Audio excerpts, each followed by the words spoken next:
I'm Saif. I'm Nikita. And we're here to tell you about the link between autonomous vehicles, the economy, and sustainability. As Luke explained in an earlier video, sustainability considers environmental, social, and economic perspectives. I think it's time that we talked about the economic aspect of autonomous vehicles. Within our research, Nikita and I have found that there are both positive and negative implications of these types of vehicles being put onto mainstream roads and used within our everyday lives. United Nations Sustainable Development Goals include economic sustainability across a few of their goals.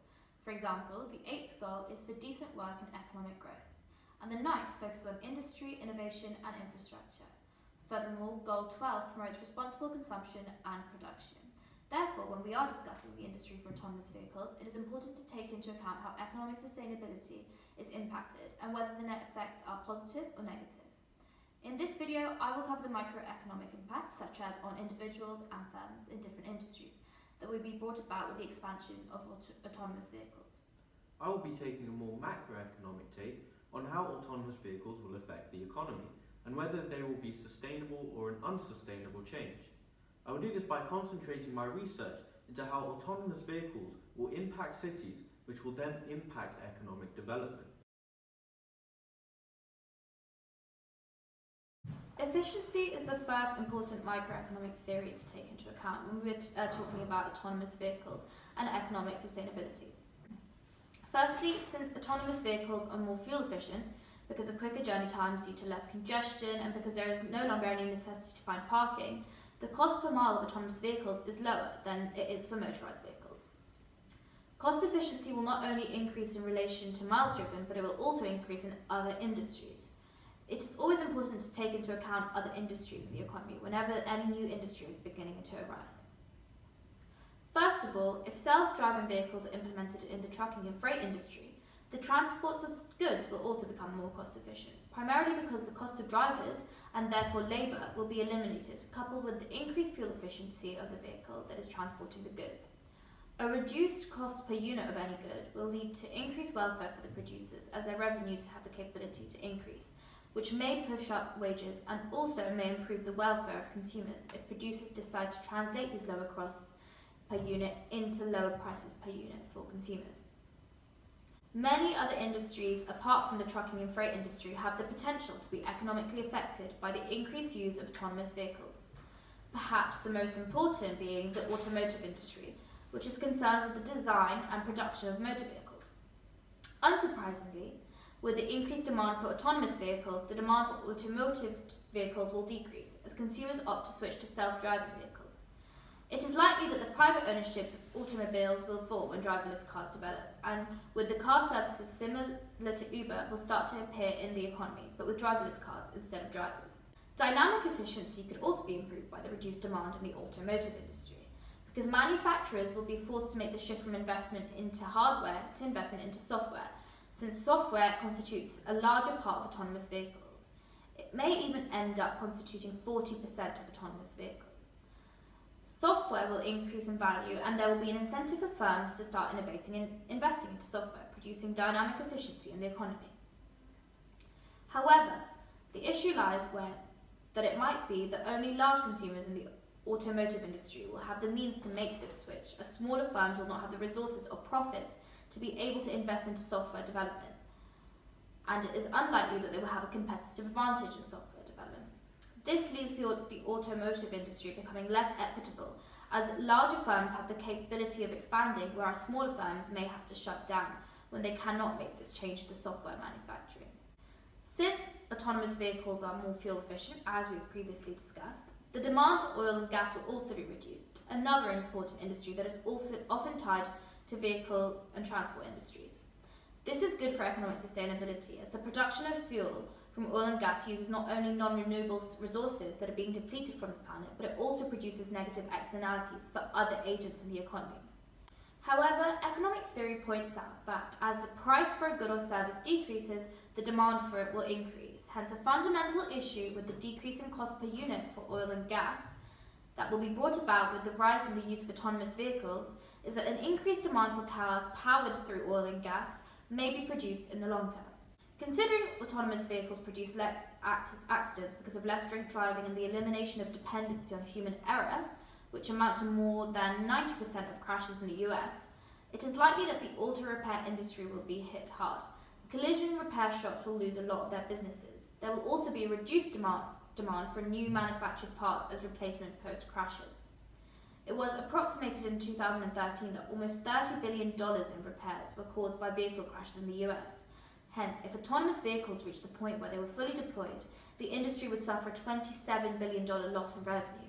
All these microeconomic effects will also lead to some macroeconomic effects, which Saif will discuss later on in the video. But the microeconomic effects we have discussed thus far are also strongly related to the concept of unemployment.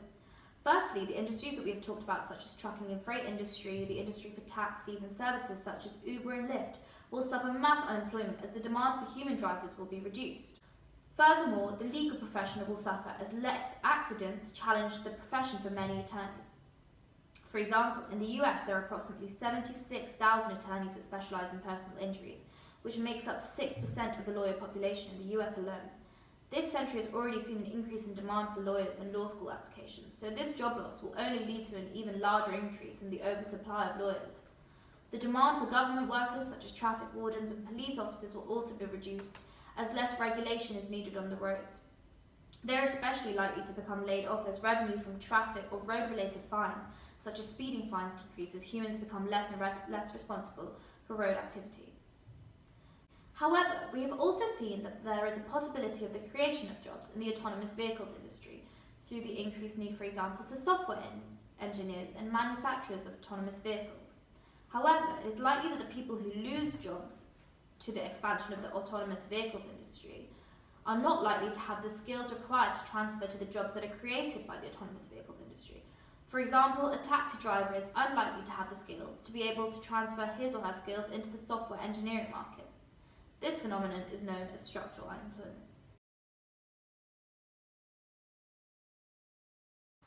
I've always lived in cities and I've always been fascinated by urban environments. So when I started doing research on autonomous vehicles, I wondered how cities will change. You might ask, why is studying cities important to sustainability and economics?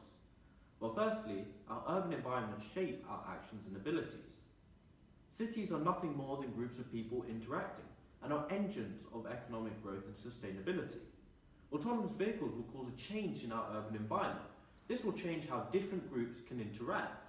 So a change caused by vehicles and roads will change the way groups interact within cities. The question is, will this change make them better or worse engines of economic growth? Goal 11 refers to sustainable cities and communities. Cities are an ecosystem of connective networks and cultural infrastructure that drive the innovation process. The current urban population is estimated at 55%, and this makes up approximately 70% of the world's GDP. Cities, when they work right, can be breeding grounds for innovation and creativity. They increase interactions among diverse strangers, bolstering the likelihood that unexpected sparks can ignite new ideas, solutions, and startups. They decrease the transaction costs required for people to collaborate by providing transit systems, meeting places, and other forms of infrastructure. So our cities have been built around and structured by vehicles and roads. We now consume land 40% faster than the population grows. This figure has been increasing ever since the car became popular in the 1950s. Vehicles and roads have led to cities becoming less dense. Vehicles have led to sprawl. Cars have not only changed the density of cities, but have also changed the way cities are shaped and divided due to the roads. For example, Paris tore down historical buildings to make 85 miles of car-friendly road. Detroit placed highways connecting the city centre and the suburbs straight through neighbourhoods, dividing these communities. Sprawl and high vehicle usage leads to congestion. Congestion is a problem for commuters, a problem for voters. Politicians serve short terms. If they manage to reduce commuting times in the short run, they are more likely to get re-elected. So this leads to the 20th century solution. In other words, build more and bigger roads to ease congestion. This is called the Down-Thompson paradox. Bigger roads ease congestion in the short run, but in the long run, more people are incentivized to use a vehicle.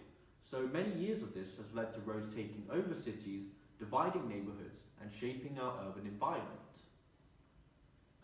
Our urban environment shapes our actions and abilities. We've concluded that the vehicle has shaped our urban environment. Citizens are influenced by the shape of their city. Urban environment psychologically affects the workforce and affects the efficiency and mobility of the economy.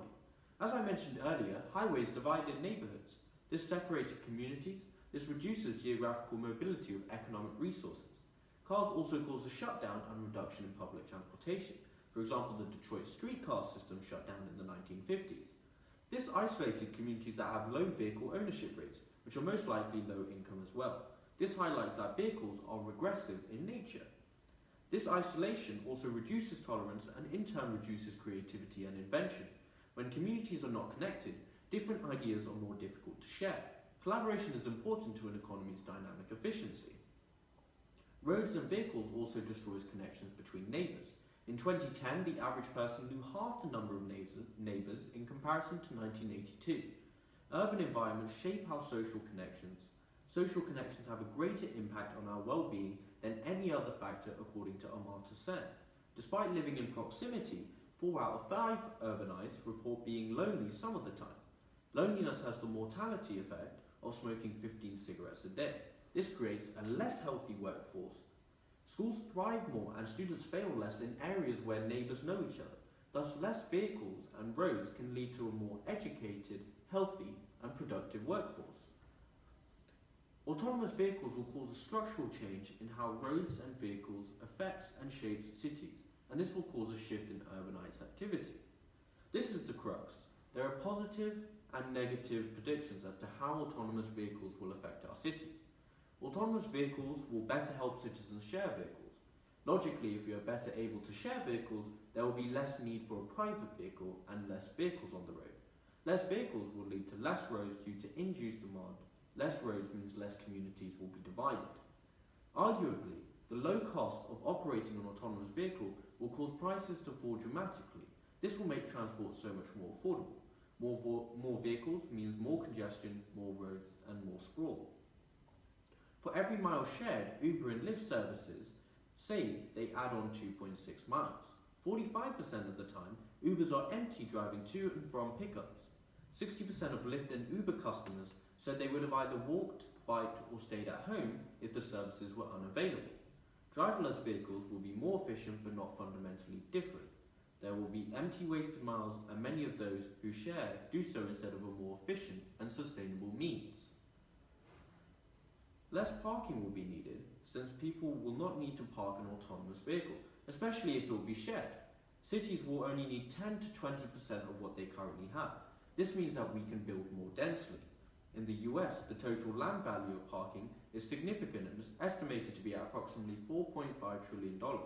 This land can now be used for other uses when parking becomes more efficient and the demand for it decreases. Hence, there might be a huge economic opportunity for land development revenue. For example, the real estate market may be able to expand in cities where it tends to be difficult to find space and reduce the cost of living. With people living closer together and no limitations to transport, in theory, the local economy would be better connected than ever. The workforce will be healthier, with more denser urban habitats correlating with less loneliness. There is a positive mental health effect on the workforce, which could lead to a rise in productivity.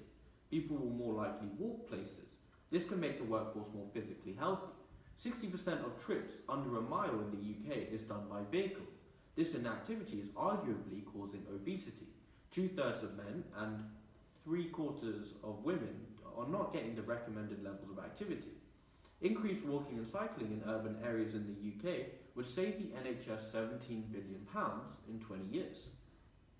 Nevertheless, in contrast to the suburbs, the amount of parking in cities is already limited, so the change in land use may not be dramatic. Also, vehicles have peak and off-peak times. What do the autonomous vehicles do in that time? Do they park in car parks, which we all know are bad for cities, or do they park outside the city, which are more miles driven? New York City completely pedestrianised a section of 40th Street, completely removing vehicles. This saw, according to Perkins and Will, a 49% increase in retail sales compared to 3% borough-wide. Will autonomous vehicles increase interactions among diverse strangers, bolstering the likelihood that unexpected sparks can ignite new ideas, solutions, and startups, and decrease the transaction costs required for people to collaborate by providing transit systems, meeting places, and other forms of infrastructure? Based on the evidence, I would say yes. Cities will become more dense and interconnected since autonomous vehicles will take up less space through reduced parking and the number of roads. Of course, autonomous vehicles will also allow more people to travel long distances, but the higher density will lower the likelihood that someone would need to do that.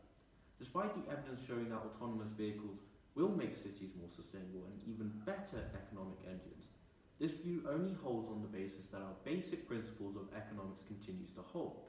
Autonomous vehicles and vehicle sharing represent a shift in consumption, a shift from 20th century hyper-consumption mode, where credit, advertising and individual ownership were highlighted, to 21st century collaborative consumption mode, where reputation, community and shared access are given priority. Some economists predict the coming era of free and unlimited energy. Job industries are going to totally change. The way we work is going to completely be dissolved due to automation and free energy. Thus, it's hard to really predict how the economy will be affected by autonomous vehicles. But I think it's going to be a positive one.